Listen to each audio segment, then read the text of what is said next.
पप्पू यादव के जेल जाने के बाद अब उनकी पत्नी रंजीत रंजन मोर्चा संभाल रही हैं। आज रंजीत रंजन पहली बार पटना पहुंच रही है। इसके पहले उन्होंने ट्वीट कर इस बात की जानकारी दी है।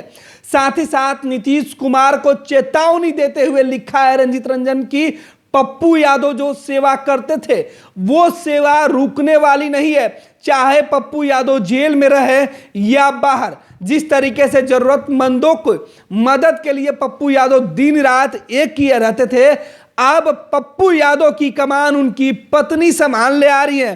पूर्व सांसद रंजीत रंजन आज पटना पहुंचेंगी, मीडिया से बातचीत करेंगी और पप्पू यादव के ऊपर हो रहे जुल्म के खिलाफ, नीतीश सरकार के खिलाफ मोर्चा खोलते हुए वो पटना सहित पूरे बिहार में घूम घूम कर एक तरफ पति को न्याय दिलाने की मांग करेंगी तो दूसरे तरफ कोरोना महामारी के बीच जो लोग मुसीबत में हैं उनको मदद पहुंचाने का काम करेंगी। यानी पप्पू यादव ने जो जन अधिकार पार्टी सेवा दल की शुरुआत की थी लोगों की मदद करने के लिए, उसकी कमान अब रंजीत रंजन अपने हाथों में संभालेंगी।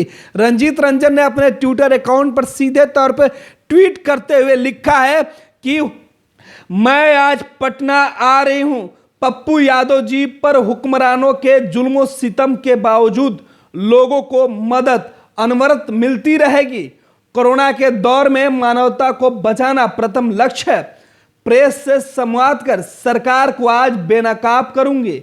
अब से चंद मिनट पहले रंजीत रंजन ने अपने ऑफिशियल ट्विटर अकाउंट से ट्वीट किया है और देखते ही देखते उनके ट्वीट को हजारों लोगों ने रिट्वीट करना शुरू कर दिया है। उनका पटना आने की सूचना मिलते ही समर्थकों में एक तरफ उत्साह देखने लगा है तो वहीं जो जरूरतमंद थे उनके नजरों में एक बार फिर से उम्मीद की किरण दिखने लगी है। जो लोग पिछले 2 दिनों से यह सोच रहे थे कि पप्पू यादव के जेल जाने के बाद अब उनका मसीहा कौन बनेगा, इस बीच पप्पू यादव के बेटे सार्थक रंजन ने भी सोशल मीडिया के माध्यम से अपने पिता पर हुए इस जुल्म के खिलाफ लड़ने की अपील की। साथ ही साथ उन्होंने कहा था कि एक पप्पू यादव जेल चला गया तो क्या है, कई पप्पू यादव अभी भी बिहार में मौजूद हैं, चाहे वो सार्थक रंजन हो या फिर रंजीत रंजन। पप्पू यादव हर किसी के दिल में बसता है। इसलिए पप्पू यादव ने जिस सोच के साथ बिहार के लोगों की मदद करने की शुरुआत की थी वो मदद रुकेगी नहीं।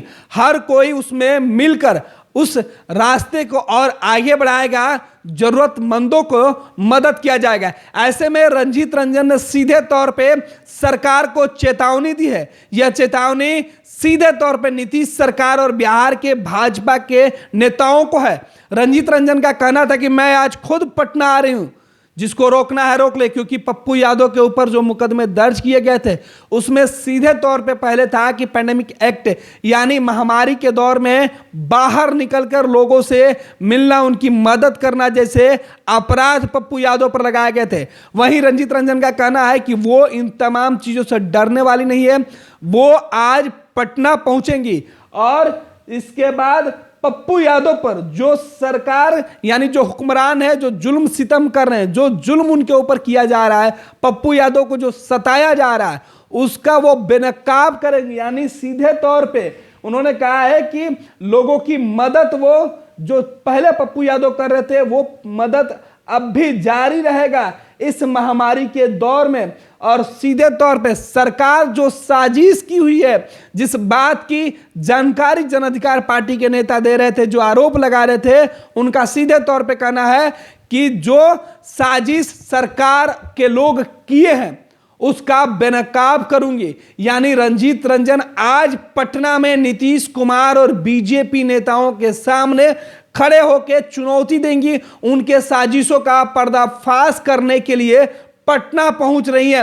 देखना है पटना पहुंचने के बाद रंजीत रंजन नीतीश सरकार के खिलाफ क्या कुछ कहती हैं। हालांकि उन्होंने अपने तल्ख तेवर से जो उन्होंने ट्वीट किया उसमें उन्होंने एहसास करा दिया है सरकार में बैठे हुक्मरानों को कि वो खामोश रहने वाली नहीं है। अपने पति पर हो रहे जुल्मों का वो गिन गिन कर हिसाब लेंगी। लिहाजा सरकार और बीजेपी के नेताओं को बेनकाब करने के लिए रंजीत रंजन पटना आ रही है।